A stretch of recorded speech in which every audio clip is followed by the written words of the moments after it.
Making It Work is brought to you by Wealthsimple, which gives everyone access to simple, affordable investing on cruise control.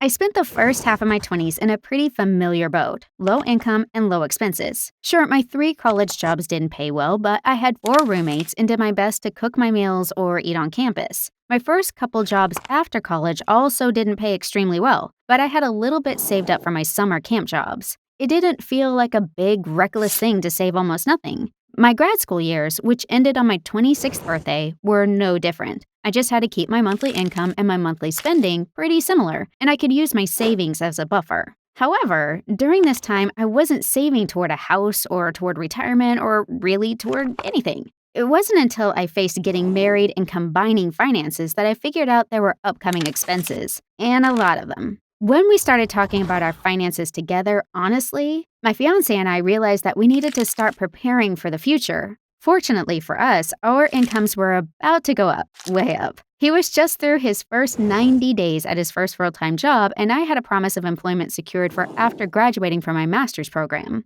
We were a little nervous, honestly, about having our income go up. We would still be entry-level in our respected fields, but money, more of it than we'd ever seen, would be landing in our new joint checking account very soon. We made a choice then that just seemed like good sense at the time, but that in the end has served us very well. We decided to try to hide our increases in income from ourselves. Rather than keeping a big checking account buffer that would help us feel at ease in our finances, we didn't give ourselves any excuses to spend extra. We attempted, as much as we could, to hide our newfound disposable income. Here's how. The first hiding place: automatic retirement and HSA deductions. I knew that FICA and other taxes were coming out automatically from my paycheck, but then I met with HR in my first full-time job. I also signed up for a full 10% of my salary to go straight to retirement. I figured it this way: if that was too big an amount, I'd always be able to change it, and if it was an amount I could live with, I'd probably never bother to bring it down.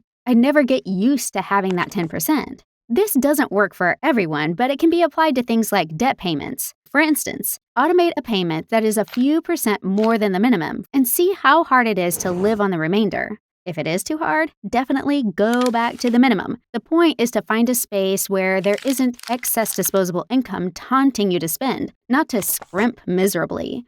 Even if you start with 1% or 2% of whatever your employer will match, hiding that money immediately keeps you from getting comfortable with your new income before you choose to save. Every time I get a raise, even a little one, or we cut down an expense, yay for calling the internet company and getting a lower rate, I try to bump my retirement savings. I'm at 15% now, and I also max out my HSA each year since the money is tax advantaged, and I could definitely use a little medical-related emergency fund in the future. The second hiding place: making extra mortgage payments.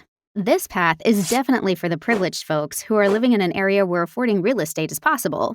But there are still places out there. In the areas we were looking, $150,000 to $250,000 was pretty normal for a nice suburban home, which is not true in a ton of metro areas. Weirded out by being able to afford a mortgage on our entry-level salaries, we went really conservative, buying a 100-year-old home in a less affluent city for under $100,000, $93,500 to be exact. All the monthly payments, including insurance and taxes, came in at under $800. We were each paying almost that much for our small apartments before we got married, so the idea of reducing our expenses by buying a house was nerve-wracking to say the least. We decided that, upon moving into the house, we would do at least 2 things: pay ahead on the mortgage approximately as much as our housing had cost before, and save a decent chunk in a savings account for repairs. There were quite a few needed. Yay, homeownership. The result was that we were cutting the principal on our mortgage fast. If by the end of the month we had a little left over and my paycheck was about to hit, we'd throw a few $100 extra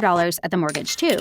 The result was that we didn't feel deprived. Because remember, we had been somehow managing our apartment rent before, but our house is now paid off in full in only 3 years. Now that our mortgage is paid off, we are hiding money for a new adventure: adoption of a baby.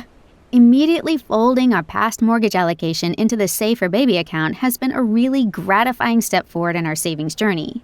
This is, I admit, a flashy way to explain a not-so-flashy principle. However, we have to pay attention to those moments. No matter how cash-strapped you are, you will eventually face a tiny increase in income, be it a raise or a side hustle or a tiny reduction in expenses.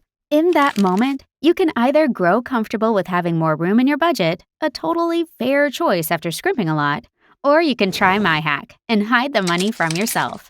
You are smart and capable and can make that choice for your own circumstances, but I can definitely vouch for how great it has been to hide money from myself and reap the rewards.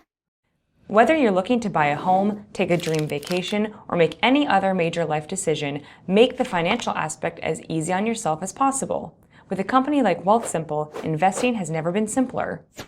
Wealthsimple is online investing that's as simple and human as it gets. In just 5 minutes, they'll build you a custom portfolio to fit your personal goals and timeline. Just answer a few easy questions and they'll manage your money for you on autopilot. Set it, forget it, and let your money grow in the background. You can turn on automatic deposits as well as set up a smart savings account with higher rates than big banks for your shorter-term goals, your wedding, your next great adventure, or that handbag you need.